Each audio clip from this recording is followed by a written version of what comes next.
À partir d'aujourd'hui, nous allons, pour notre petit calendrier de l'Avent, nous intéresser un petit peu à ce que les prophètes écrivent au sujet de Jésus, en commençant évidemment par le plus connu d'entre eux, c'est le prophète Ésaïe.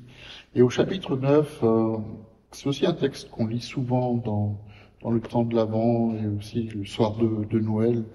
Il est dit la chose suivante, c'est que le peuple qui marchait dans les ténèbres avait une grande lumière. Et sur ceux qui habitent le pays de l'ombre de la mort, une lumière a brillé. Si vous vous rappelez hier, avec le psaume 23, il était question de traverser la vallée de l'ombre de la mort.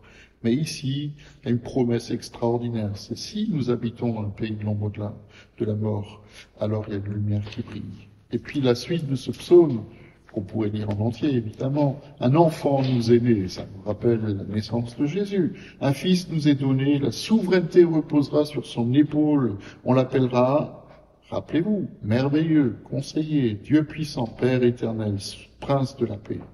Étendre la souveraineté, donner une paix sans fin au trône de David. Jésus est descendant de David et à son royaume. L'affermir et le soutenir par le droit et par la justice dès maintenant et pour toujours. Voilà ce que fera le zèle de l'Éternel, le maître de l'univers.